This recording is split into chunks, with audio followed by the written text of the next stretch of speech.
All is 1001st. David Samuel. T. Pietweg Publications, Montreal, Auckland. Introduction. The intention of this book is to expand on the principles of the All is Mind model that is available as a free PowerPoint slideshow or PDF version, in addition to the recording of the 1.5-hour talk available on the website www.davidsamuel.net. All that material is free of charge. Although I have attempted to put in as much information as possible to give an in-depth explanation of each aspect of the mind, the written word cannot fully express the finest points that come up when teacher and students interact.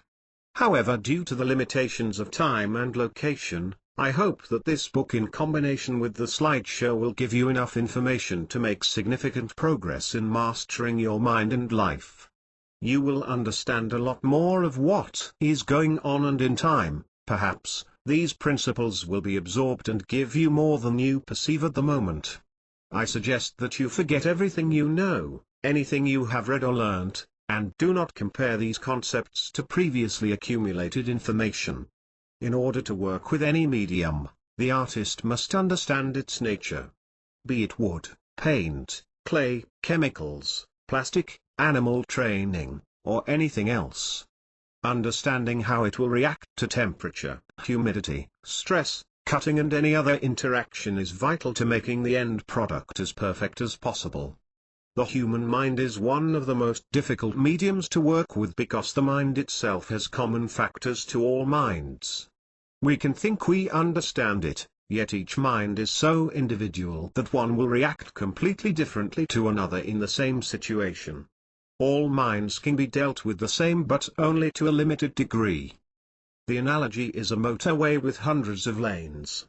Each lane has its own speed limit and road surface, yet all go in the same direction. Before one can start the journey, the vehicle's limitations and abilities must be understood so the most appropriate lane can be selected. This book is about understanding that vehicle, the human mind and personality. What the basic nature of the machine is, how it came to be in its current condition, and how any defects can be corrected for it to function according to its potential rather than sputter along watching others speed by, or crash into it from behind. When you read the first chapter, Understanding Words, it may sound interesting, and you may feel you understand what I am saying, but only at one level. Finish this book, take time to understand these concepts, and then read the chapter again. You will find much greater depth to it as you will see the principles applied in the examples. This will help your mind come to a realization of how subtle, tricky and truly complex the mind can be. I will leave you with the following story and hope that you enter this study with an empty mind. A university professor with multiple PhDs and extensive studies went to Japan and sought out a Zen master who was known to have great knowledge of the sublime. The master welcomed the professor and invited him in, offering tea. As the master was preparing the tea, the professor listed all his degrees and experiences and studies, going on and on showing how much he knows. The master stayed quiet all this time, attentively preparing the tea and listening to the monologue. As the professor kept talking, the master poured the tea, filling the cup, and kept on pouring.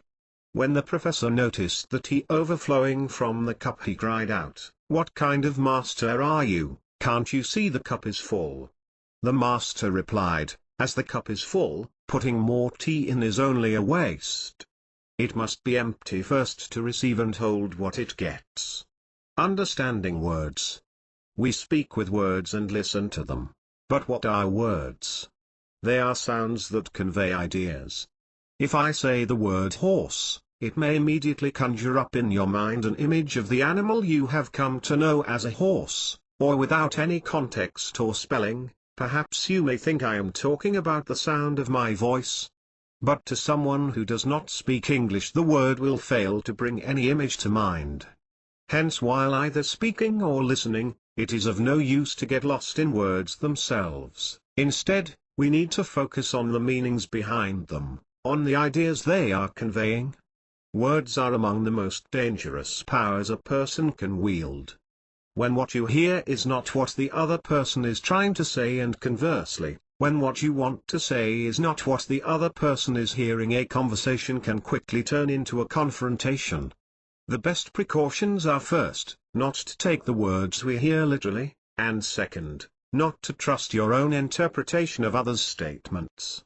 If you are in a bad mood and looking for trouble, you may interpret a comment negatively, whereas if you are in a peaceful state of mind, your interpretation may be the opposite, resulting in an altogether different conversation. You cannot enter into anyone else's mind and know exactly how they are thinking at the moment, nor can you expect anyone else to know what is going on in the maze of your mind. You alone are responsible for your reactions to the words of others. Many arguments erupt because we interpret words according to what they mean to us rather than to the speaker. However, once you understand that words are nothing more than concepts with a meaning understood individually and not necessarily identically by everyone, your perspective will quickly expand. You will discover that words are only the beginning, a means of opening the mind to receive a thought. To bring this expanded perspective to the messages you convey, imagine that every word has 100 meanings. Accepting that your words have different meanings to different people will greatly improve your ability to communicate without conflict, because that concept will force you to choose your words carefully. Conversely, remember that when you listen, you have that many meanings combined with the same amount from the speaker. The potential for misunderstanding is infinite. It is only by chance that we can communicate effectively. A monologue is talking to oneself. A dialogue is two people talking to themselves. Problems can arise when you make the false assumption that since we speak the same language, all words have the same meaning to each of us. Illusions like this are the cause of conflicts. Objective acceptance that things are not as clear as they appear and that the rest of the world does not necessarily think the same way you do will solve many problems before they begin. If you would develop an immunity to words by using presence of mind to examine all words for their validity and objective power, you could not possibly get insulted, hurt or upset by anyone's words. This is a simple quality that is developed with the exercises taught here. The objective reality of words is their inability to have any effect on their own. They are not solid objects that have power over anyone. If one were deaf, words are absolutely harmless.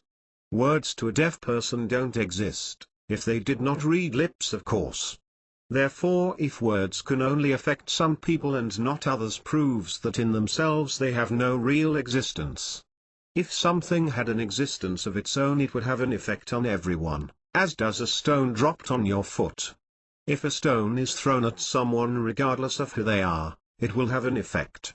The power of words lies in the listener, not the speaker or the words themselves. Words are our main form of communication. Words have the greatest power to make us happy or sad, aggravated or elated.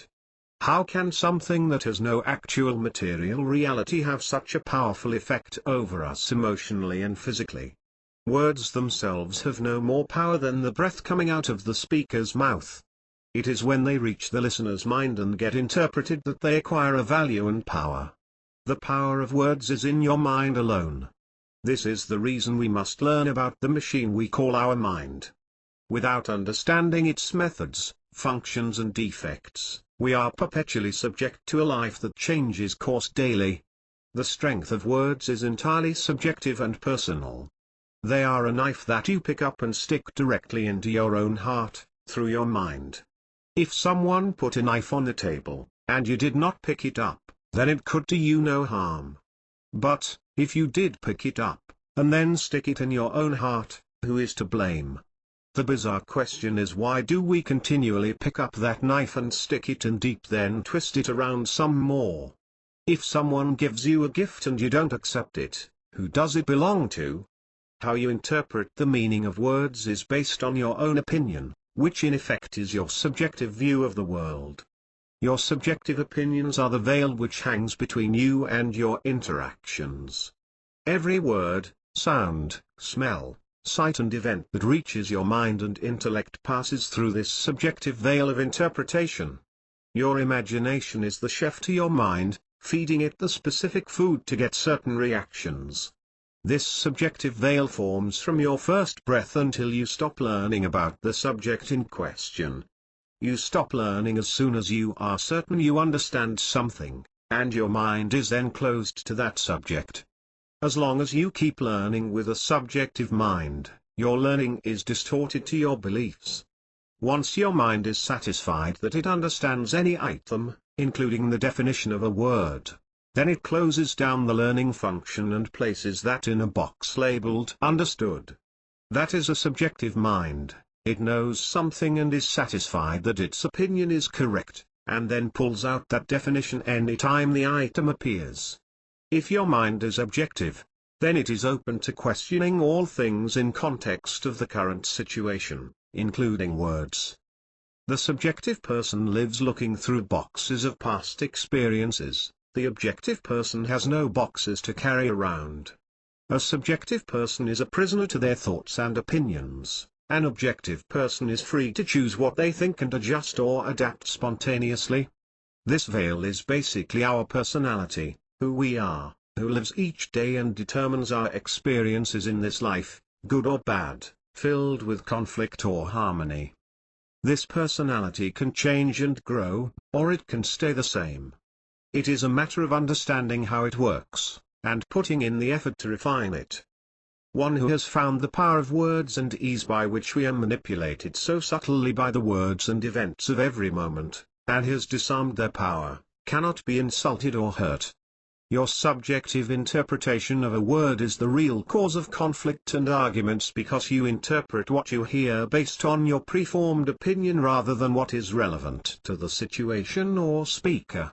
There are so many factors which affect the true meaning behind a spoken word or the tone used, getting lost in the translation from one subjective mind to another subjective mind. If a tree was about to fall and you move out of the way, you cannot get hurt. Your subjective view of the world, your fixed opinions, in a way a touch of arrogance, is the you that must move out of the way. At the same time, it is your own imagination that gives air the power of stone. Air cannot hurt you, you have to put in the effort to be hurt. That is the cultivation of true humility, knowing you don't know and not reacting to what you think you know. Humility and objectivity are close cousins.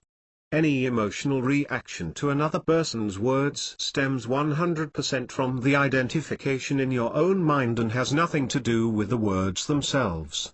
Words have no power other than that which you give them. Conflict cannot exist for an objective person. Exercise 1-to-1.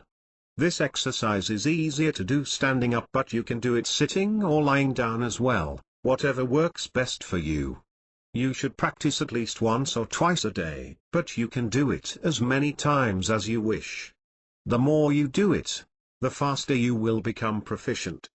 It is based on the idea that when your foot hurts you bite your finger and that stops the pain in your foot. Focus your attention on your stomach until you can feel any sort of sensation there.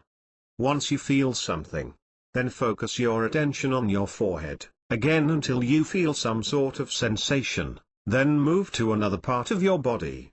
Keep moving to other parts or even go back to previous parts as soon as you feel a sensation in the part you are focusing on. Which part you focus on is irrelevant, the point is to focus on one point until you feel a sensation, then move all your attention to another point. Do this exercise for about 5 minutes or longer each time. You interpret words based on your mental and emotional state at the moment. Someone who loves you says something to support you in a way that gets you upset or hurt. Why? Because you took it one way and they meant it another. Isn't this common? And this by developing an objective view of words rather than a subjective interpretation of their meaning based on your personal state.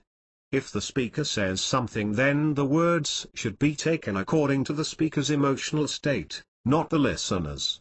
If the speaker is not developed enough to know how to speak correctly or respectfully, which is normally the case, then why should an objective listener get upset with their words? The listener often reacts unnecessarily because they listen with their own subjective opinion of what is said, not really hearing what is said, or meant by the speaker. It could be intended as neutral, but taken as intentionally attacking, and that is the listener's mistake. Exercise 1 to 2. Use precision in your speech. Refrain from using exaggerated words to describe the weather, or the traffic, the weight of a bag, the level of effort. Avoid "I was about to die" or "it was killing me, it weighed a ton." Stop using automatic sayings. Exchange incorrect words for appropriate ones. Reflect on how you speak about other people. If you cannot stop yourself before speaking, then think about it afterwards. Soon enough you will be able to think before speaking. Words have no more power than the garlic in last night's meal. Learning to control how you speak develops how you listen at the same time. Forget your experience and knowledge, see the current situation, and result. Event. Events trigger memories. Memories trigger identification. Every moment you are being exposed to multiple stimulus through all your senses. There are always sounds, sights, smells and sensations of temperature and texture that your senses are registering. Whether you are aware of it or not, your attention is constantly being called by different thoughts that have apparently nothing to do with the situation at the moment. In fact, that is not correct. All thoughts are connected to a current situation, but the trigger was so quick or in the background that you did not consciously notice it. When you smell a perfume that reminds you of someone from the past, your mood may change to the mood of that relationship, pleasant or angry, or sadness if you miss the person. You had not been thinking of them, but the perfume brought them to your mind.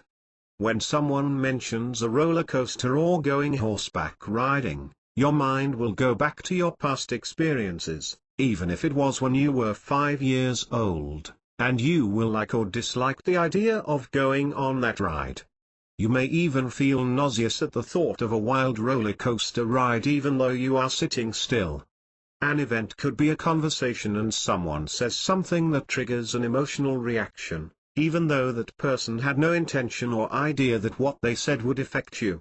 That is the danger and power of how events control our life. We are unconscious of their workings. When we are growing up and see something for the first time, we are told what everything is. We see something and our parent says, "Moo, cow." If a parent is scared of spiders, they may instill a fear of spiders in you as a child by repeating to stay away from them, perhaps telling you that they are very dangerous. And so we learn and have our program set for how we will deal with life. Question what you see. This does not mean to doubt what you see, but rather to doubt your interpretation of what you see. Remind yourself that you are seeing through your programmed mind, which can easily be fooled, even by itself and your fragmentation. Any event, good or bad, is all in your mind based on how you see and interpret things. Know that this is how your mind is functioning and question if what you think you see or hear is truly the reality of what you are seeing, which is just a reflection of light, rather than the thing itself. Everything we see, and in a way hear, is just a reflection of light, which changes every moment with the changing light.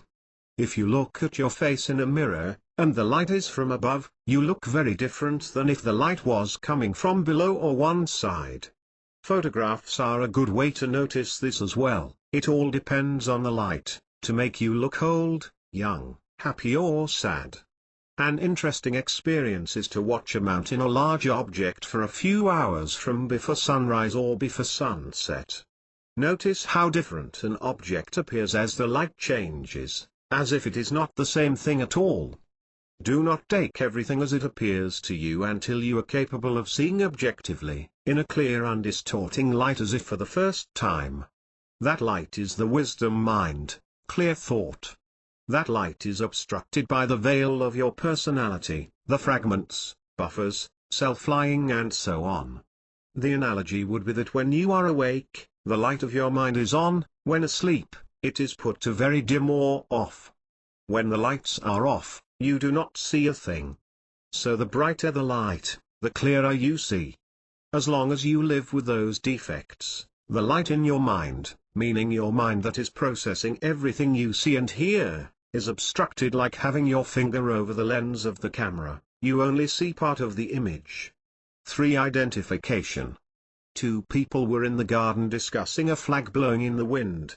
One said it was the wind that was moving and the other said it was the flag. An old man walked by and said they were both wrong. Neither wind nor flag, it is the mind that is moving. Your attention, your mind, focuses on one object, then something flies by, even a shadow moves across the room, or you hear a sound and your attention, your mind, follows it. What you were fixed on did not move, it was your mind that moved from one object to another. This is the principle of identification, which has a large part to play in your mood changes. Losing yourself in an object of thought or event, which ends up dictating your mood, is identification with that object. The process begins when you unconsciously identify with any event, unconsciously allowing it to affect your mood. Just as the lungs inhale clean air or polluted, so does the mind feed constantly on the impressions it receives, sight, smell and sound. Hence in identifying with external circumstances, you lose your mind to your surroundings. When you are not identified with things around you, you are free to choose how you want to feel. Identification is a simple concept. If you are in a room with people who have the flu, breathing their sneezes and drinking from the same glass, there is a good chance you will get sick. Your moods are affected much the same. The mood of the environment is contagious if you are not observing its effects on your mental and emotional state. The immune system of your moods is your ability to be aware of the potential for infection, being awake through self-observation. When you are going into the room filled with people who have the flu, you wear a mask so you don't get infected. The same goes for mental and emotional identification. The mask for that is awareness of the probability of infection. To be so aware, you must be awake. If you are asleep, it is very easy to become infected. One day several years ago I happily boarded a train for a long trip from Spain to Rome. As the day progressed, we rode through one rundown village after another until I, too, began to feel run down and depressed. Several hours later we were traveling along the Mediterranean. People were playing on the beaches and enjoying the sun and sea. Instantly, I felt wonderful. This is a classic example of identification. At first, I identified with people in the slums and felt as depressed as their surroundings looked. When the scene changed to reveal a beautiful landscape and happy people, my mood became what I then saw. Mood changes don't always happen so easily if something is really bothering you. This process is relative to the daily effects on your moods. The times when you realize you are feeling down and don't know why since you started the day feeling great. We easily identify with events and people around us. For instance, have you ever felt suddenly tired after spending time with someone who was constantly complaining? Through self-observation, you can see how your moods are constantly manipulated by your surroundings and what you identify with. Each time you become conscious of this happening, you decrease the likelihood of its happening again under similar circumstances. Identification can only happen when you are not aware of it happening. Self-observation is looking at yourself and prevents identification. As an objective observer, you can eventually feel how you prefer to feel rather than what you unconsciously identify with. In this way, you will react appropriately to both business and personal situations. If everyone was in a panic and you joined in, then you would be of no help. But if you could stay calm and not panic with the others, then your stability would drastically alter the situation. This goes for a group or individual environment. We easily identify with all sorts of world events, not only what we are directly in contact with. What you read in the newspaper, watch on TV, many things that have no direct or even indirect influence on your life, will affect your mood because it is so easy to be influenced by events and let your mind go. It is a sort of hypnosis that we willingly subject ourselves to. Exercise 3-1. Spend 1 month without watching TV, listening to the radio or reading newspapers. cut yourself off from all media. 1 month will not change your life in the negative, the world will still go on. If anything important happens, you can be sure that lots of people will be talking about it, and you will be informed by someone. When you first start this next exercise, it may take minutes or hours until you realize your mood changed. Sometimes you may not remember the exact time or situation when the mood swung. Keep practicing and within a week or two you will be able to find the mood shift and cause of the shift almost instantly. Exercise 3-2. Whenever you notice yourself in a down mood, depressed or angry, anything negative, try to find the moment that you got into that state. Since I assume that you are not permanently in a negative state every moment of the day from your first waking breath until you snore away, there must be a moment, if not today, then any number of days back, that you were not in a bad mood. Find the moment that the mood switched and remember what you were doing, where you were, who with, as many details as you can until you find what triggered your negative state. The problem with identification is that we are totally unaware of it happening, as we are unaware of the events that trigger it. Sometimes you may know what changed our mood, yet are unable to do anything about it. This happens because we do not see the connection of the event to the past experience and its further connection to the present moment. Being unconscious and therefore at the mercy of identification with events, we constantly live in the past and live with moods that are not our choosing. We can break this bind by practicing self-observation. That is simply to be aware of our thoughts and feelings as often as possible. Take some time when you are not busy and walk down a busy street. Pay attention to how the different sounds, sights and smells trigger thoughts. Then further notice your feelings change if they do. Eventually you will be able to notice when your mood changes to negative and be able to spot the event and the memory or desire that it identified with. When you can do that, you will gain control over your unconscious mood changes. The mind prevents itself from acquiring new knowledge if it has already learnt something similar. This is efficient energy conservation and a good principle if it had learnt it correctly the first time and if the current situation was truly the same. If you hear something and know you understand, remind yourself that you do not understand and that this is new despite what you may think. When you know you are right you have very little potential to learn. Because if you are right, why learn something different? Thinking you are right, but knowing you may be wrong, gives the opportunity to retain what you have but are still open to improve, correct or expand on it. Thinking here means that you are identified with and experience through a fragment, thus it is limited and therefore false in view of the reality that this information may be different. Knowing is an emotional experience that is inexplicable, you just know. Identification is like living in a large house with many rooms and floors, yet never having left one of the lower floors and staying in only 2 of the rooms, neither of which have any windows. Comfortable with what we know, and ignorant of the rest of the house, we can live our life quite comfortably. But there is so much more in the rest of the house, not to mention what is outside the house, that we will not experience. Due to the lack of experience of the rest of the house, we live our lives limited and in ignorance, yet content that we know all that is necessary. That is true ignorance. In this program, we use the word imagination as a negative state which includes daydreaming and false beliefs about yourself and the world. You imagine a thing or person to be something even though it is not. You may imagine yourself capable of a certain task, yet you are not capable of doing it, or not as good as you imagine yourself to be. You see yourself as incompetent and inadequate, yet you are by no means such. We miss the majority of life in imagination, which triggers identification. Observe how much of your time is spent in imagination and how that triggers emotional states, positive or negative. Imagination takes you away from what is happening in the moment because it puts you in a dream state, unaware of the full reality. Negative subjects of imagination create negative emotions and that wastes energy. Positive subjects of imagination give you a nice feeling and you stay in the dream state missing what is going on in front of you.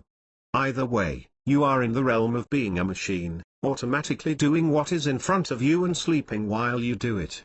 This is where you miss opportunities, misunderstand people and situations, causing loss and conflict. This is also the cause of all negative situations. I say all negative situations, and I mean that because a thing is only one-sided if you are asleep and not awake enough to see the potential positive views in it, as no thing can exist without its opposite also existing. Therefore, if you are in a negative situation, that means you are missing the positive side of it.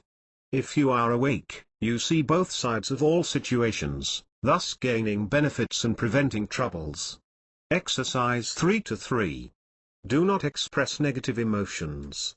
Resist negative talking of any sort, gossip, depressive comments, etc. Negative thoughts are always due to some identification. By stopping the thoughts and words, you stop identification. 4. Fragmentation. Fragmentation is one of the main causes of internal conflicts, indecision, change of opinions, unkept promises, mental and emotional imbalance and instability. I could go on with the list of effects that fragmentation causes, but in essence it is the reason that we are inconsistent. As the joke goes, the devil made me do it. In reality it was fragmentation in action. This chapter will explain what fragmentation is, how it develops, how it is maintained, and how you can rid yourself of it. As your fingers are individual and different parts of one unit, the hand, our mind is fragmented and separated in our psyche. Each aspect of our being thinks itself the whole and complete being, while it really is only a part of the whole. Imagine your mind in this way. There is you, the main personality, your central I. As you grow up and develop your own personality in a natural way, you are told that there are things you should and shouldn't do. Your mother says something is good and your father tells you the same thing is bad. Some of those things make sense and some don't, many contradict what you would like to do. Time passes in this way and you develop into a teenager. Now there are many more things that interest you and you build more desires, likes and dislikes, more things you want to but are told you shouldn't do. You get a bit older and see different things. Your interests and values change. Some youthful desires remain while adult responsibilities contradict them. You now have many conflicting desires and thoughts. Each thought and belief is a fragment, a complete you with one slight difference based on the particular thought at the moment in which it was formed. That is briefly a partial cause of fragmentation and how it develops. Are you multiple personalities? In order to have a conflict, there must be two opposing parties. You are one person with one mind and yet have conflicts with yourself. Assuming you don't suffer from multiple personality disorder, how can that be? This is explained by fragmentation. In your mind there are different little thoughts and desires, little I's. This is easy to verify, you can see it in every internal conflict. You promise to do something, and when the time comes, you wonder why you ever agreed to do that. You could desire to start exercising every day, or give up some habit, yet you don't follow through despite how sincerely you want to. There is I and then there are many little I's, that is how the mind operates. At each moment in time, one of the little I's is in control, and it is that one that makes an agreement. When the time comes to fulfill the agreement, often another I is in control, and you wonder what was going on in your mind when you agreed, what was I thinking? Test the principle.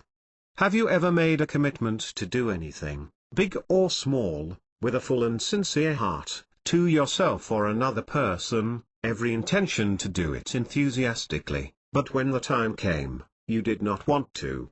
Have you noticed that your attention drifts from one activity to another without your noticing it happen? While driving, do you remember anything you saw during the drive when you arrive at the destination? Do you remember some things but not all? At every moment in time, one and only one of the little I's is in control. Since there are so many fragments, rarely is it the central eye. Sometimes the same eye comes back repeatedly and others only come up once in a lifetime. It is a matter of the circumstances. Some eyes will come up every day and hold the position of awareness for hours, others will be in and out in seconds. When you answered the previous questions, other ones may have arisen. Who was that who made the promise, drove the car, had the desire? And what happened to make me change my mind? The reason we don't normally notice fragmentation can be explained using the analogy of an aircraft. There are hundreds of passengers each in their own seat, but there is only one pilot seat. Each passenger is a capable pilot and can fly the aircraft with relative safety. Each of these pilot passengers wants to be in control, and so they fight for the pilot seat. Often they change places after only minutes in control, sometimes hours or days. Each has their own destination, some like Europe, some Asia, others the Antarctic. Due to the frequent change of direction, the plane goes in circles. This means it isn't going anywhere, never mind arriving at its destination. Since they are all pilots, they have many skills in common and agree on many points. This means that the passengers often don't know that the plane is going in circles since they are up in the clouds, unaware of the direction they are heading. I said relative safety because in flying there are different situations in which different skills are required. To fly aerobatics, upside down, close to high mountains or at very low altitude, as well as in clouds and storms, a pilot needs special and individual training for each condition. Being in control of the aircraft without the proper training could result in a crash, sometimes fatal. Have you noticed how you can get yourself into a situation then realize that you don't know how you got into it or how to get out of it? Or, find yourself doing and saying things that cause turmoil in your life despite knowing you should not but cannot stop yourself? Someone capable took you in, one fragment, then without your knowledge, awareness or permission, control was handed over to another fragment who did not have the ability to handle the situation. One foot in the mouth after the other until you crashed and had to pick up the pieces. Sometimes the mess was so bad you chose to just leave it and walk away. One fellow I know enjoyed drag racing. One day before a race, he felt something was wrong with the car and he should check it, a cautious eye. That would have meant missing the race, so another eye convinced him that it would be fine and he should just go ahead. The car flipped over at high speed and he was killed instantly in the crash. A drastic but real example of a fatal handing over from one fragment to another. Do you know anyone who had to have that one last drink despite knowing they had enough? Just because you cannot see the fragments does not mean they aren't there. Correcting the problem. Now that you have proven the existence of fragmentation, we can work towards understanding and eliminating its negative effects. Science has not identified the organ of the mind or personality. Drugs can affect the brain, which limits the personality from coming out and behaving temperamentally or erratically, but the mind is not affected, just restricted. By observing your actions, you can see your fragmentation, especially as the cause of a conflict with yourself or others. Now you can proceed to eliminate it and harmonize the mind.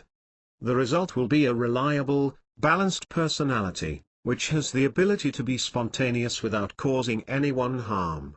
This has nothing to do with containing emotions, rather your experiences will be enhanced because you will be present all the time. The fragmentation of the personality and mind is the same as parasites are to our body. Your body is host to parasites who feed off it and could eventually destroy it if they invade the wrong organ, all without your knowing that these beings are living inside you. It is the same with the many fragments living in and mind, the central eye. If you know the parasites are there, you will take measures to rid yourself of them. So it is with the many eyes. If left hidden from your awareness, they will continually hamper your life.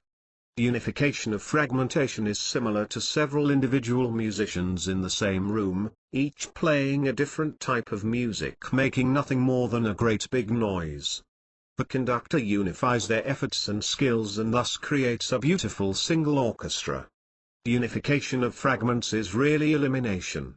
Back to the orchestra, if there are instruments being played which destroy the flow of the music, they must be removed. Fragments similarly must be removed in order to gain a perfectly smooth life. By observing yourself, your actions and words, promises and commitments, you will see the different little I's that come into play from time to time. Each one is really a part of you, a desire or a learned convention of correct behavior. Taste buds versus health consciousness, the search for freedom versus family responsibilities, financial obligations and independence, are some of the conflicts between I and I. I want. Exercise 4-1. When you say you will do something, you must do it. If you meet someone on the street and you say you will call to have lunch, then you must. If you say that you will take up the habit of 30 minutes of exercise each day, then you must force yourself to do that. Very simple, just keep your word to others and to yourself, no excuses. That is how destructive fragmentation is eliminated. Exercise 4-1 can be done on your own, but it will be much easier if you have someone to do it with. A partner, co-worker, best friend, someone who is with you on a daily basis. A group would be even better. Make the agreement to catch each other without it being an excuse to put you down, but as friends picking each other up when they trip and fall.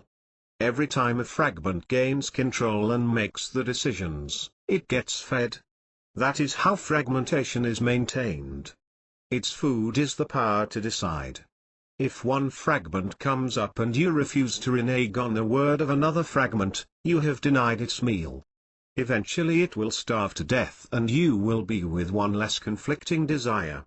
By keeping your word, neither fragment gets fed because at the moment that you enforce the previous agreement, the one that is current gets put aside, and the one that made the agreement has already been replaced. So who is doing the enforcing? That is the central I, now exercising its strength to be in control of your own life. I will do. Not to worry, you cannot eliminate any positive desire or thought. Fragments are more like naughty children who gain pleasure in destroying their friend's sandcastle. Get rid of them without hesitation. Very quickly you will find by the forced honoring of your words that you will think before speaking. If you say you will do something, you will do it. And we often say we will do things that we don't like or really cannot accommodate because there is no intention of doing it. Pretty soon you won't be agreeing without thinking, and that will reflect in developing the reputation that you are reliable and always keep your word, as well as simplifying your life.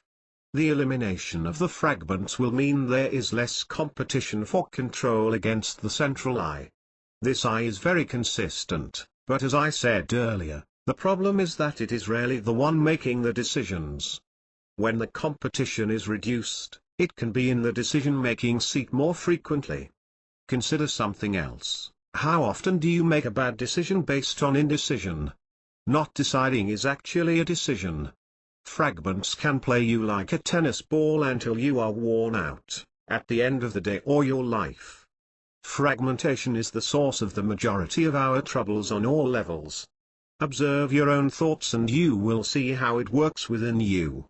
Then put the monster back in the cage until it starves to death. Summary. Following are the steps to eliminate the negative effects of fragmentation. 1. Realize your fragmentation. 2.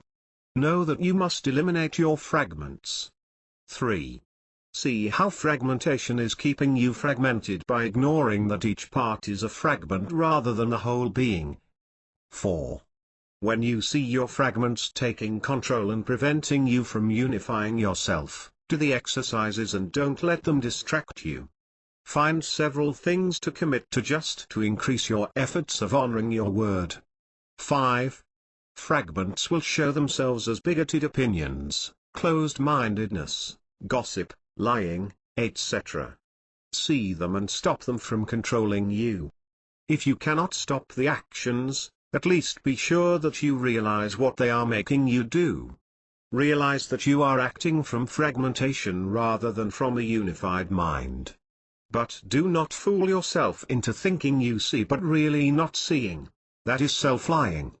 Even if you cannot stop yourself from acting under the control of fragmentation, if you notice it happening, or even at any later time, that realization is working towards building the willpower and energy to conquer the limiting factors that fragmentation causes.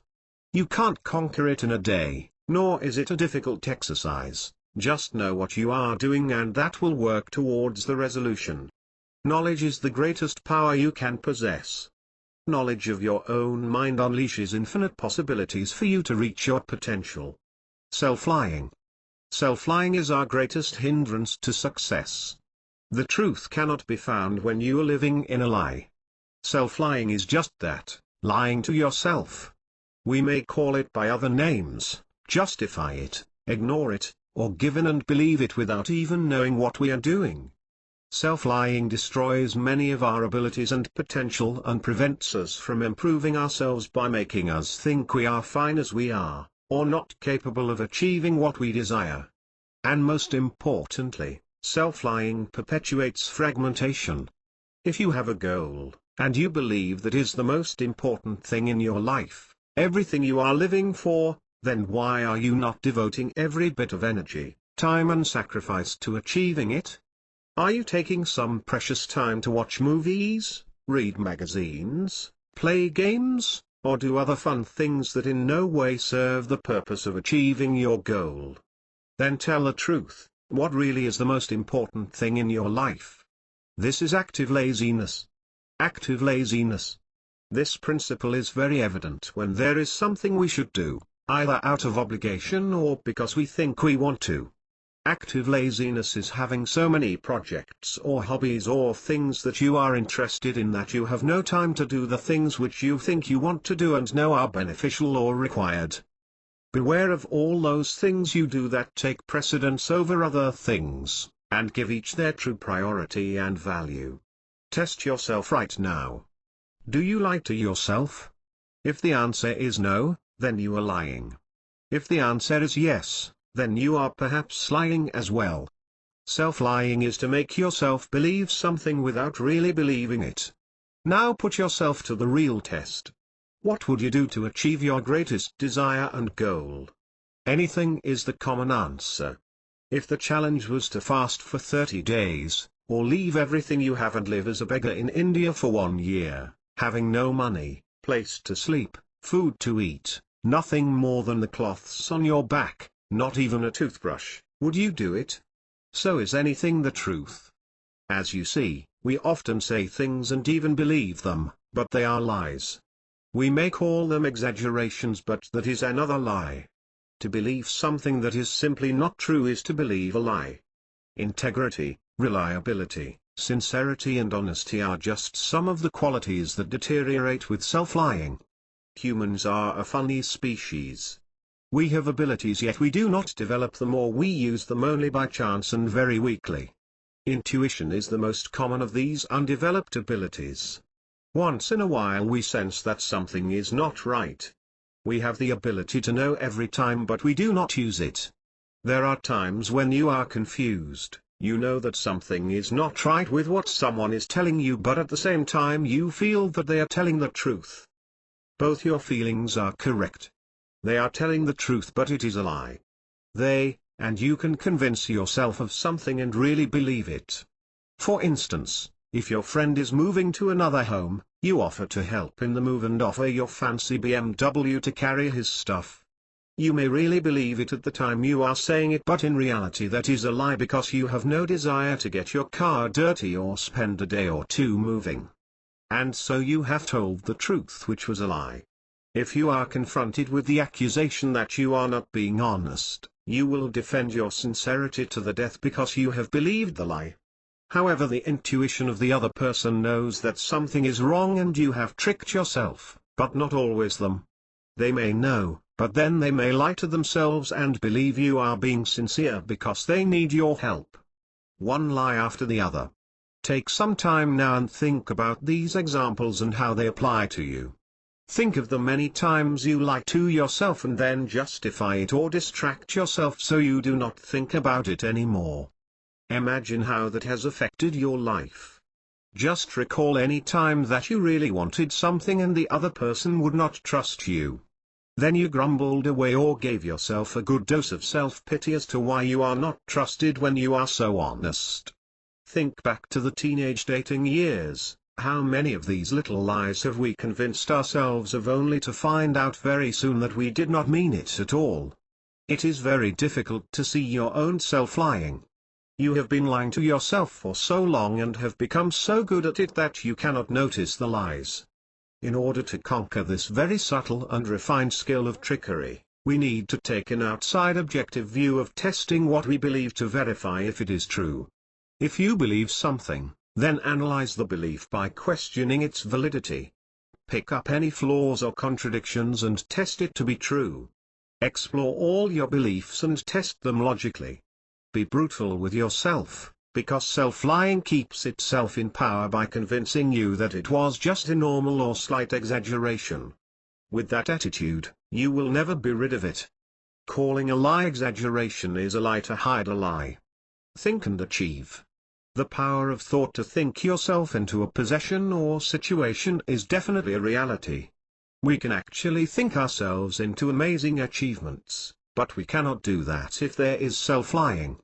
For example, if you grit your teeth in anger, and you are really steaming about something, but as you grit your teeth you say to yourself, "I'm happy, I am not angry," you are just lying to yourself.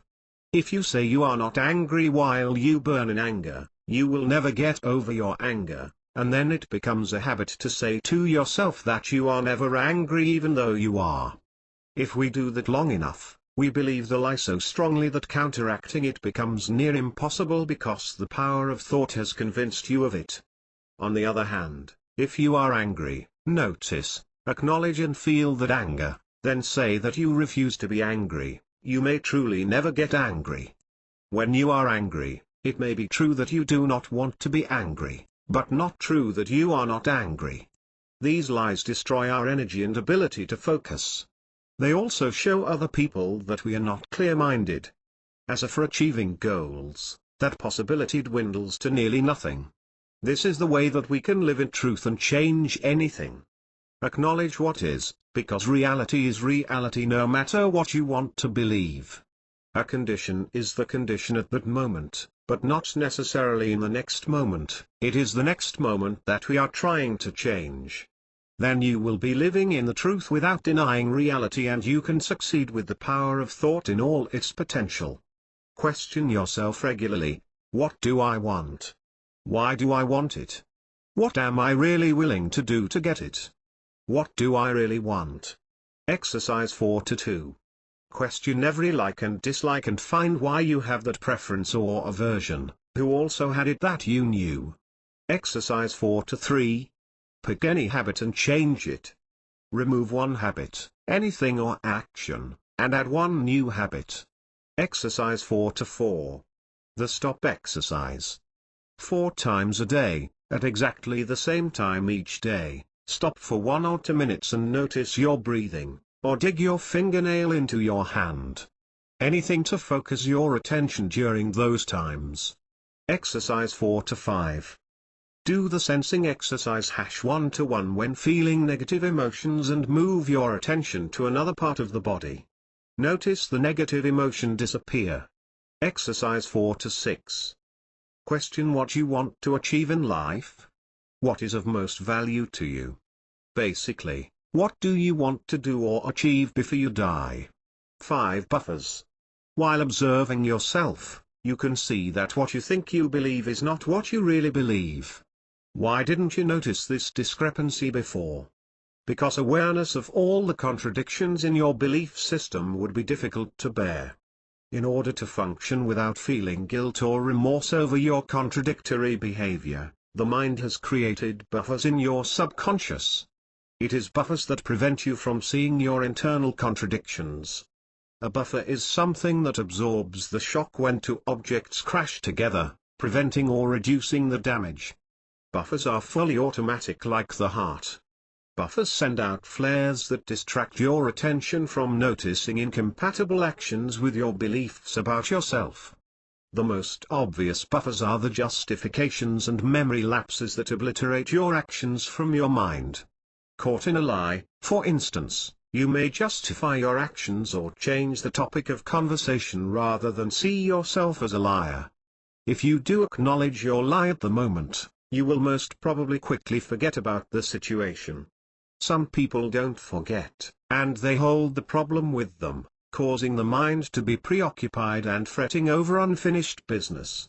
That is draining, so buffers can be useful to the productive modern person in that they distract your mind from being preoccupied with one thought from the past rather than moving on. In a way they can help you let go of needless thoughts.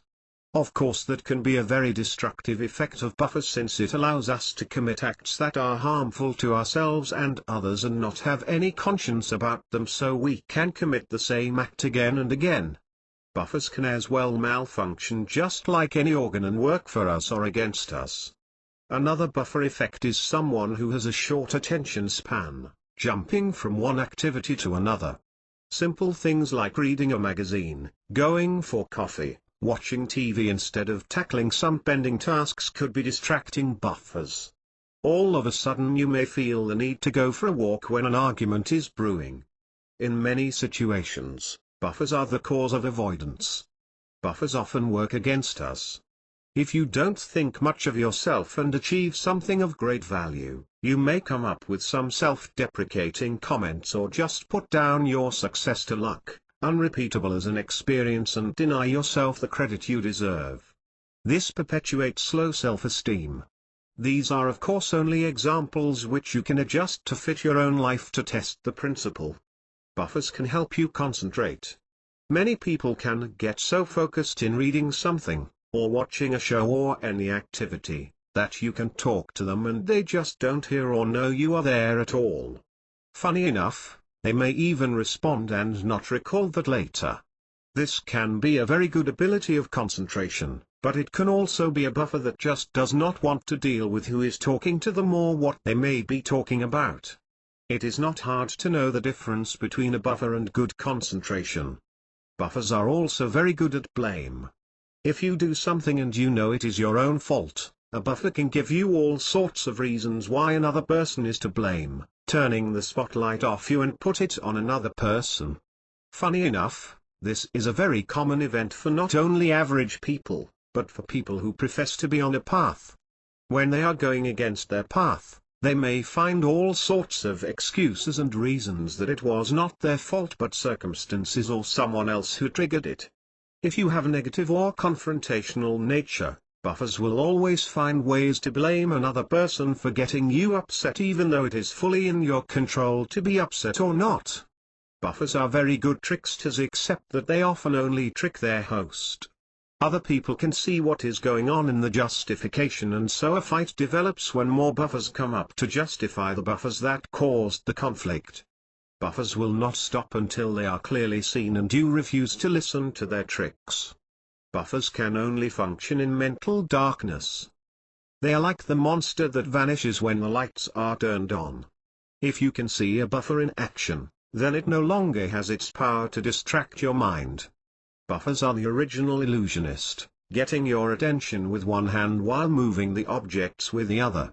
We cannot change anything if we do not see what is happening. If you want to change, then you have to see your true nature. In order to do this, you must eliminate or reduce the buffers in your mind. Then you can see the fragmentation, because that is another activity of buffers, to hide us from seeing our fragmentation and self-lying. When the buffers are seen and reduced, then fragmentation becomes more visible, then unification can proceed. To reduce buffers, enlist the aid of anyone close to you who can point out when you act contradictory or justify any incorrect actions. Additionally, use the 5 questions each night to review your day. Continued practice will begin to open your mind to the objective reality of what you are like. You may not like what you see, and then buffers will jump up to do their job and distract it or justify so that you do not feel the pain. Stick with the thought, pursue the observation until you learn to live with your actions, and of course in seeing what you are doing, you will naturally reduce the negative actions. It is much harder to consciously stick the knife in your own belly than it is to do it under hypnosis. 5 questions. Ask yourself these 5 questions each night before going to sleep. Reflect on your actions of the day without regret or self-indulgence. Merely reflect about your actions objectively. What did I do well today? What did I do that I should not have done? What didn't I do that I should have done? What did I do that I could have done better? What do I want to do tomorrow? There was a man who had large personal and financial problems. He prayed and prayed, begging God to remove his difficulties, and he made a promise. If all my problems are removed, I will sell my house and donate all the money to charity. The very next day, things started to turn around. For the entire following week, all sorts of little miracles happened, and within 2 weeks, his entire situation was reversed, and he remembered his prayer and promise. This man liked to paint as a hobby. Even though his paintings were not very good, he enjoyed painting for fun. So in light of his promise, he put his very valuable house for sale for $100 under condition that the purchaser must also buy one of his paintings for $1 million. The house and painting both sold, and $100 was donated to charity. Having honored his promise, the man slept well that night. 6.3 Natures. Although everyone is individual and unique, that uniqueness is found in the subtle differences within larger groups. All people within a particular group share many similarities in character and traits. Before we can work on our individual finer details, we must understand what rules our life in the larger scale of the group we belong to. Everyone has one of 3 natures as their primary nature: emotional, intellectual, or moving/physical. Each nature has within it the aspects of the other 2, so everyone can function to some degree in any situation. Generally we are one-center driven, and that causes inappropriate reactions to events. Our goal here is to find our nature and develop a balance with the other 2 aspects so we can function appropriately in all situations. The moving center operates the body's movements. This fast-acting center governs all physical activities, including reflexive movements. It activates the body more quickly than the intellect can. For example, if an animal darts in front of the car, your moving center should take control to swerve immediately out of its path, but by the time your intellect processed the event and told your body to react, it would be too late to avert a collision. The emotional center governs our experiences of love, affection, fear, etc. Actually, it presents us with an entire spectrum of emotions that we cannot describe or explain intellectually but can relate to only through feelings that come up with every event. Its optimal use is in developing intuition and compassion, both of which are needed in order to interact harmoniously with other people and our world. The intellectual center logically calculates and analyzes situations to determine a course of action that will protect you from harm and lead to a successful outcome. When it is not operating in harmony with the emotional center, it may overlook how its directives can hurt others. Its purpose is to help us interact in this world in the most effective way possible. Your primary nature will be the center of your life and will dominate the others.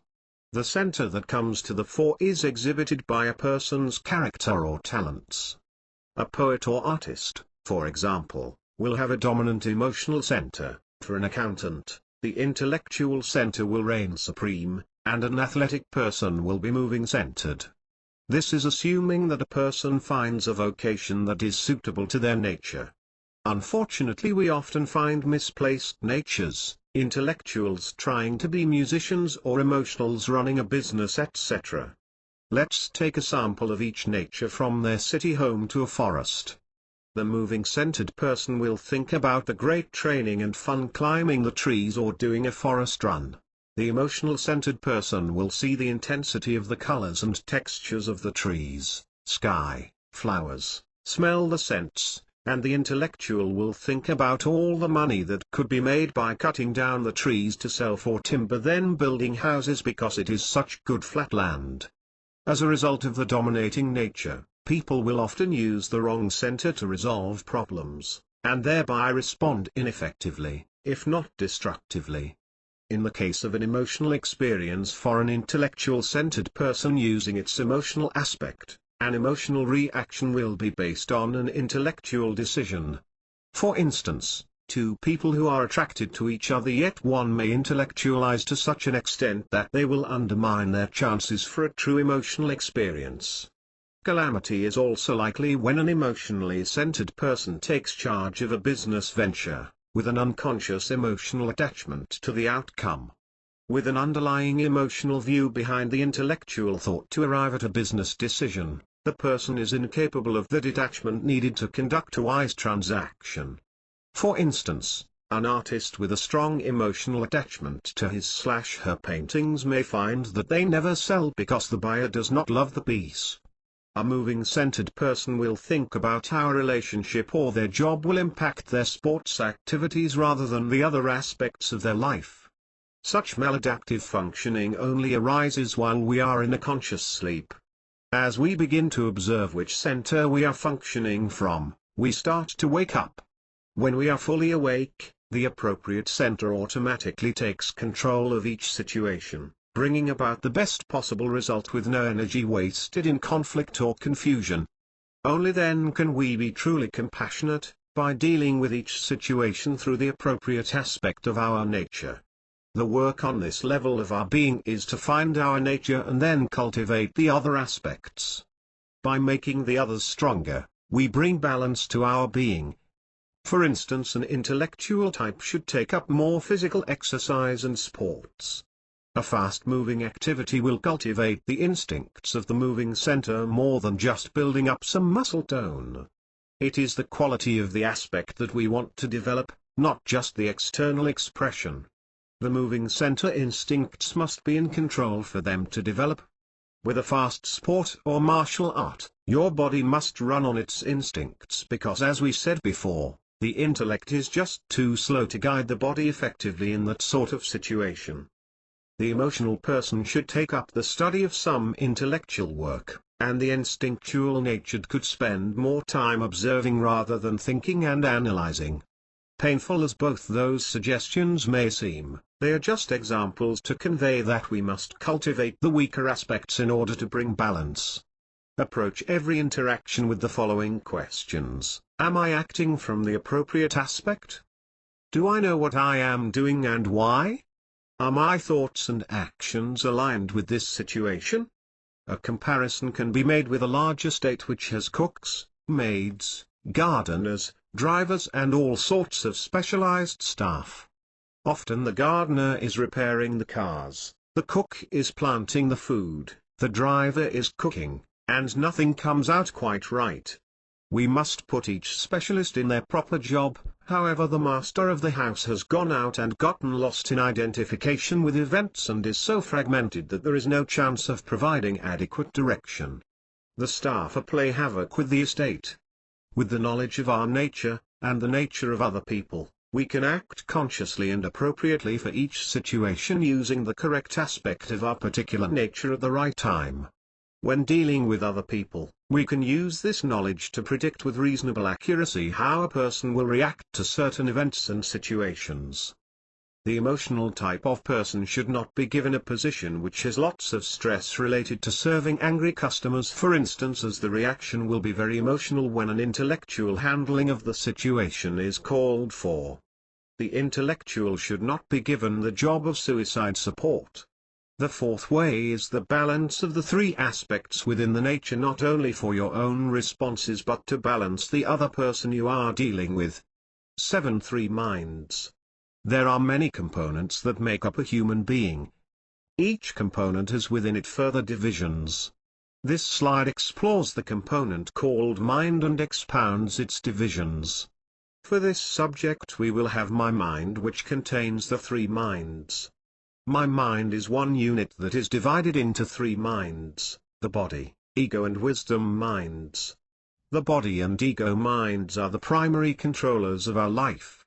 The wisdom mind is the source of great inspiration and intuition. This is the mind in which resides your conscience and better judgment. As you can see with a little reflection, this mind does not speak very loudly and can be unheard from for extended periods of time. With the body and ego minds battling for control, we have a hidden pull in two directions which cause inner conflicts. The weakness of the central I allows for the other minds to drown out and rule over the wisdom mind. The central I and the wisdom mind are closely connected. The more fragmented I am, the weaker my mind is because it is dispersing a lot of energy between more fragments as well, more inner conflict and more negative emotions which cause a greater drain of energy on my mind. The other minds will thus be able to control your life rather than your mind. Each mind has preferences, fears, likes and dislikes. For example, even though there is something you enjoy or love, if your ego or body has a fear of it, they will create a reaction that will be able to be used as an excuse not to do it. The confusion is that you want to do it, so you don't understand why you would have a fear or would come up with an excuse to get out of doing it. That is because it is a different part of your being that is resisting and can do so because it has its own mind. The body's mind will be based on self-preservation, seek pleasure, avoid pain. Anything that could be considered possibly dangerous, painful or life-threatening, will cause a fear reaction. This could result in an adrenaline rush to get out of danger. You may enjoy the feeling but your body is in a panic. It will draw you to seek physical pleasures even though you know that they may cause you trouble in other aspects of your life. The body does not care about your emotions or job, it only cares about itself. Emotions and responsibilities are part of the ego. The body is quite simple to predict, and you can easily see what you want and where it is coming from.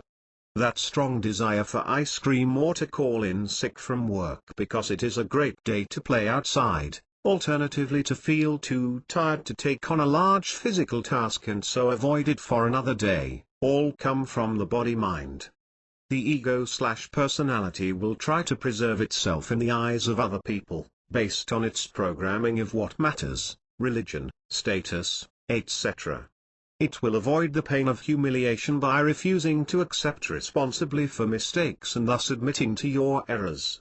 It will show off, talk big, try to run a conversation in a group, or conversely if you have low self-esteem, it will prevent you from speaking up even though you know what you have to say is very important, valuable and correct. This mind rules your actions based on its formation, which is your personality and character. When I was learning to fly, the first time I approached a solitary puffy cloud, my body began to tense up with fear. My eyes reported that I was about to fly into a solid object, no matter how convincingly logic announced it was only mist. The closer I came to the cloud, the more my body tensed. Finally I sailed into and out of the cloud, an act that on its own banished the fear. Since then, I have flown effortlessly through many clouds. Knowledge plays no part in mastering these irrational fears, since although the intellect of the ego mind may know there is no cause for panic, the body has a mind of its own and deals with what it sees. Our only course is to carry on and let direct experience prove the truth of certainty. Significant progress in life hinges on willpower, which is developed by confronting fears and dislikes, the rational as well as the irrational ones. Convincing ourselves that these are signs of impending danger when they are not will only further debilitate us. Instead, we must learn to face them one by one. On the other hand, if we are doing some physical activity, perhaps playing badminton, and your knee starts to hurt, then it is time to stop. The ego may want to finish the game, but the body is saying it is time to stop. Ignoring the body when it is speaking clearly results in disaster. There is a saying on the ski slopes, your biggest fall will be on the last run. That is because your body is tired but your ego wants to keep on going. These are just obvious examples to give you an idea of how our minds conflict and how we can get them into proper functioning so that my mind can rule my life.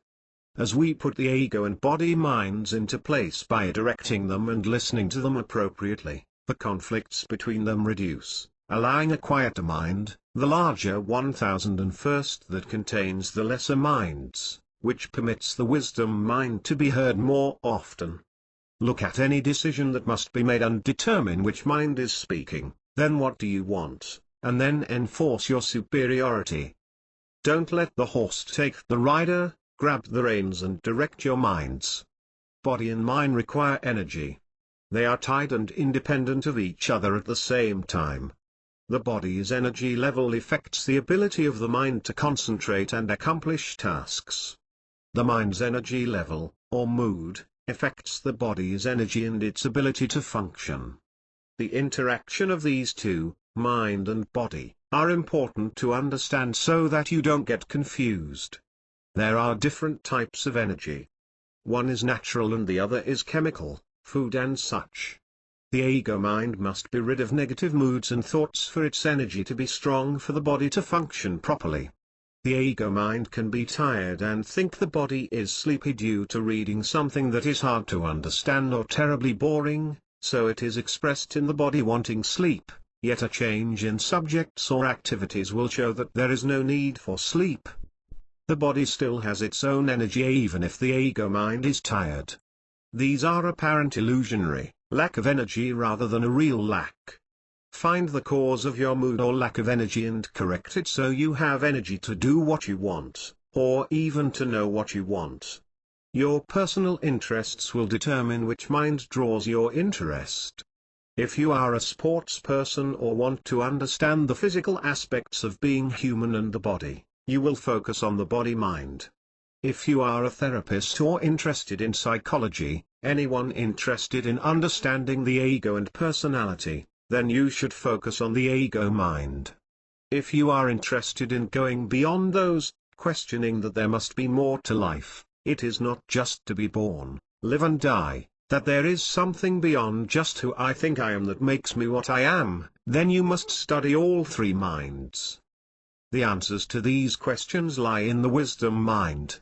But the wisdom mind is buried and hidden under the ego and body minds. The body mind is the animal nature which is purely instinctive. That mind will have its own thoughts and desires and feelings which cannot be changed. The wisdom mind likewise has its own thoughts and feelings and also cannot be changed. However, the ego mind is a purely programmed and learnt mind. Everything about the ego mind is a distortion of something that has been taught to us. The conventions of our accent, language, religion, culture and even our personal beliefs based on our idols in movies and music etc. are all adopted. The ego mind is completely learnt and programmed by both our own and other people's thoughts and desires. Our thoughts and desires are based on what we have seen in other people. Other people's thoughts are based on what they have been programmed with, going back through time. It is an exponential calculation of how distorted our ego mind is with all the things it believes in and lives for. Our entire life is ruled by the ego mind, which is a poorly created being through errors in programming and misconceptions. By studying its nature, we can cultivate and learn about the body mind. Although we can study the body mind easily enough, we must also understand the power the ego mind has in its ability to affect the body mind. For example, the willpower to do more than we think we have the energy to do is the power of the ego mind controlling the body mind. In order to learn about each one correctly, it is important to differentiate between the thoughts of the body and ego minds, since the ego mind can impersonate body mind thoughts with the use of buffers and self-lying. To learn about the wisdom mind, we must break through the inhibiting factors of the ego mind, because the ego mind is a barrier to the wisdom mind through the subjects discussed in this study. Regardless of your interest, body, ego or wisdom, all three minds must be understood with great attention put on the ego mind with all its tricks and distortions. 8. Reaction. Every event will create a reaction from everything it affects in any way. Non-action is still a reaction. Your reaction to any event is based on your mental and emotional state at that moment, depending on what you are identified with and what fragment with its characteristics is in control. To understand the whole, you must understand the parts. Every event is a culmination of several other events, in addition to being the seed of the next event. Your reaction to each event, moment by moment, is an event and determines the next event. To understand what is happening at each event, you must understand the events that lead up to this one. If we are conscious and choose our reactions, we will take into consideration the law of three, active, passive and neutralizing forces. The active force is the event that comes up. The passive force is the part that must respond to the event. Every action causes a reaction. The third force, neutralizing, can alter the direction of the response and determine the outcome based on how the passive force responds. This means that the reaction may not be opposite but rather push something forward in the same direction or with a slight correction. The neutralizing force has no concern as to what the outcome or action will be, it is completely without opinion. It is just a third force that is similar to another event which, due to the timing and situation, neutralizes the tension between the active and passive forces so that they can make a decision or action and move forward. The results of the neutralizing force can be changed or altered if there is enough consciousness in the passive force to guide it. The passive force in each situation need not be individually conscious. A conscious action from outside, meaning a third person, can bring in the neutralizing force to effect the result. For example, you are standing in the street, passive. A car is coming towards you, active. The neutralizing force is what will make the difference between you getting hit or not. The neutralizing force could be the sound of the car, other people on the side of the road yelling at you, or any other thing that would give you an indication that the car is coming. If you are conscious, you will notice the neutralizing force and react. If you are partially conscious, you may notice the neutralizing force but fail to act. If you are in a deep waking sleep, you won't notice anything and get hit. Likewise, the driver could be talking on the phone and not see you, being active in the conversation and now passively part of the vehicle in which he was previously active to start it in motion. Once rolling along, the vehicle becomes active due to the neutral force of gravity and motion. The driver on the phone is passive in the vehicle, with the foot automatically on the accelerator without conscious thought. The neutralizing force can be used either way in any event, it has no power of its own. As the tree falls, it cannot stop itself from falling on your head if you are not conscious enough to see the signs that it will happen if you sit under it. Your reason for sitting under the tree is active, perhaps the sun or rain forcing you under the cover. You are passive by sitting, responding to the active force. While you remain passive, the next active force is the tree falling.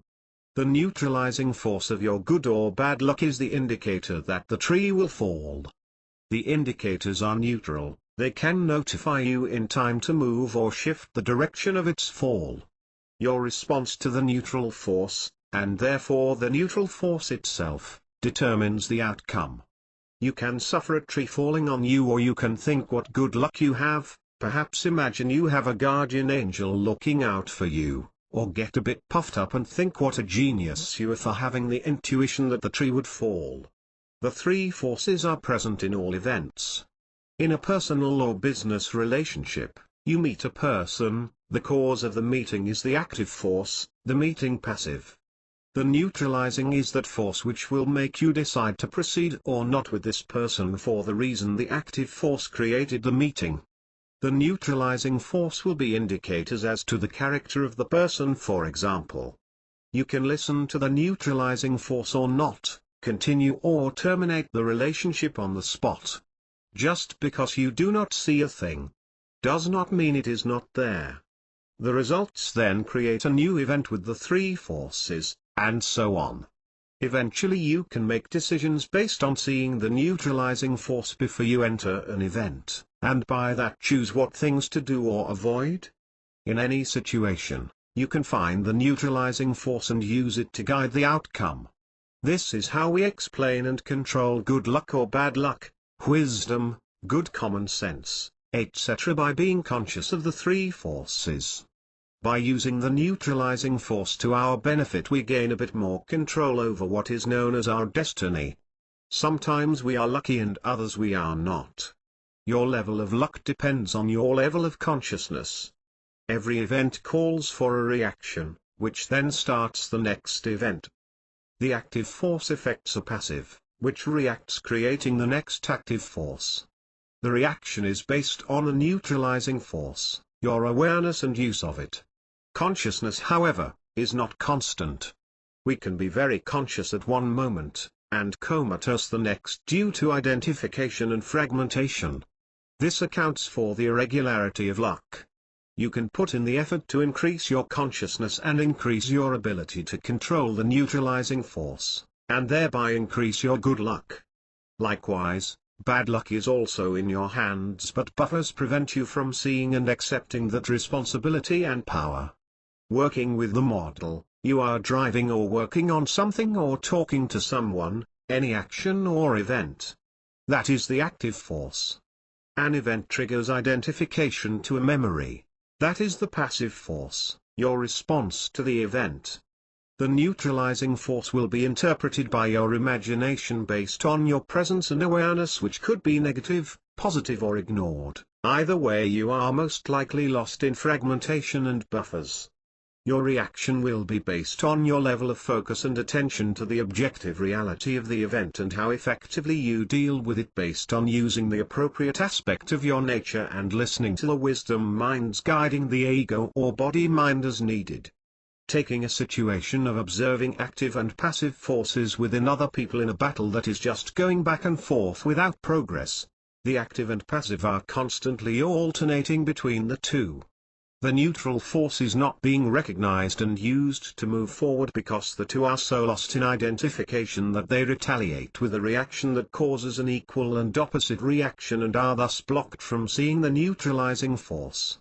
Fixed as they are in this way, they could stay angry at each other for days or years. Let us use the example of driving and being lost. Active and passive are driver and the front seat passenger, actively each claiming they know the way. The active one is the one talking and the passive one is not speaking at that moment. You can imagine how quickly they switch roles. You are sitting quietly in the back seat and see the neutralizing force that could resolve the issue, a map on the seat next to you in addition to the street signs that indicate your present location. Active forces had put up the signs on the street corners and had gone into the map business. Those active forces have created neutralizing forces to future events. You can hand the map to the driver, but that would make you an active force and could cause a negative or positive reaction depending on if the driver needs glasses to read but has convinced himself through self-lying that his eyes are fine. If the map was presented to him and he could not see it clearly, then his self-lie would be exposed, so he would have to come up with a buffer to say the map was out of date and useless. Or you could quietly, neutrally look at the map, find the location and directions, then just say which way to turn. The neutral force was a map, and you have to find the way to use the neutral force to resolve the issue in a forward direction. 9. Decision. A reaction is just reaction, it is a thing that we use. You can react unconsciously and automatically, just like a machine, or you can choose what reaction to have with conscious thought. When the thought of how to react comes to your mind, you must decide if that is the best thing to do. There is a saying, God made all creatures equal, except for humans. To humans he gave the power of choice. Animals are ruled by instinct, but humans have the choice to go beyond that and become more than an animal. If we live based on instinctive reactions alone which come from the body's mind which seeks pleasure and avoids pain, then we are nothing more than animals. You have the freedom to choose what you will be, human or animal. Your choice is made through your decision of what reaction you will give to every event. Your ability to choose is based on how well your 1001st is functioning with all the parts that we have discussed. That will determine your decision at every event you are faced with through your life, and that decision will determine the next event. This is how we have the ability to affect our destiny to some degree. Perhaps destiny is set in stone, written on your forehead from the moment you were born, but perhaps it is a story that allows for some changes depending on which fork in the road we choose. The model we have gone through with all its complexity can give you the ability to make good decisions. What is a good decision? That is very personal, based on your particular beliefs, if you are a hedonist or an ascetic. I have not found a hedonist who was interested in my work in over 25 years of teaching, and so I will assume you are a partial ascetic. Given that assumption, we look towards decisions that are for the global benefit. That means your decisions for your actions will be based on what is objectively good and right, does the least harm and most benefit, regardless of your personal desires. Of course, that does not mean you always put yourself last. Certainly it could be for you to get the success you want. However, there will be times when you must admit you are wrong and pay for your mistakes. That decision to pay for your mistakes will be a decision that moves life forward, creating harmony and good feelings rather than negative thoughts which build a desire for revenge. Your decision as to how to react will determine if the result will cause the next event to be similar to events in the past, creating a life that is an endless loop of trouble after trouble, repeat after repeat, based on identification and memories, or rather moving forward, resolving any situation quickly and efficiently and building the next event into a new and growing experience. Now, any event happens. Identification: you unconsciously identify with a past memory, get lost in imagination and mistakenly determine what is happening now. Fragmentation: a fragment that is associated to the identification from the past takes control of your mind and changes your mood and thoughts. Buffers justify your changed mood and opinion regardless of the objective reality. 3 natures: you view the situation based on your nature and most likely have an inappropriate view. The intellectual will think everyone is overreacting and being needlessly emotional, or an emotional nature will think the other person has no heart. 3 minds: usually self-centered interests are justified with the help of buffers to support the fragment view. Reaction: what serves my interests alone leads to the next event which repeats similar events, stuck in an endless loop of life. Decision: the turning point in your life, from moment to moment, usually a turn backwards or remaining static. Shortly after starting this study, any event happens. Identification: you are aware of identification with a past memory and hold yourself back from imagination, trying to determine what is happening now. Fragmentation: a fragment that is associated to the identification from the past takes control of your mind. You see your mood begin to change and try to maintain objective focus to stay positive. Buffers: all sorts of thoughts come up to justify ego-based reactions continually come up, but you fight each one off through intellectual reason. 3 natures: you view the situation based on your nature and most likely have an inappropriate view. You use the intellectual aspect regardless of your nature to reason out what the situation calls for. Your response is still inappropriate but closer than before. 3 minds: you view the situation and your desires and make an appropriate decision based on what is called for under this part of your mind. Reaction: you think about this carefully. Decision: the turning point in your life, from moment to moment, causes inner conflict as you think of your own self-interests and all the parts of your being battle for control, fighting for a stronger cohesive 1001st central I. After some time of this work, any event happens. Identification: you see the event as it is. Fragmentation: fragments have been reduced to the point that you can see them as separate thoughts, but you are aware and do not give in control, having a consistent balanced view. Buffers: justifying thoughts may or may not come up. If they do, they affect you as a child's games and jokes, giving you a laugh at yourself. 3 natures: you view the situation based on what is called for as it is. 3 minds: you view the situation based on what is called for as it is. Reaction: you react instinctively and quickly, but appropriately. Decision: the turning point in your life, from moment to moment. You have a better chance of making decisions that lead to a life of progress and new experiences. Conclusion: character is destiny. Character cannot be built on illusions and imagination. Your true individual character can only be built on a solid foundation which comes from a profound and complete understanding through direct experience of the material that you are working with, and the function of the mechanism that you are attempting to refine, your mind. These principles are very intertwined with each other, they are all separate and yet combined. One cannot be understood unless all the others are as well. Study each principle one by one, and when completed, start again. The second round of study will increase your understanding 1,000-fold. Do not believe a word I have said, but please trust it enough to test each principle for yourself. When you have proven it to be true through your own experience, only then can it be an effective part of your life. I wish you great success in this exploration and discovery. May it banish negative experiences and bring you balance and expanded experience of life. You are invited to send your questions by email to david@davidsamuel.net. Please visit my website for many papers and recordings www.davidsamuel.net.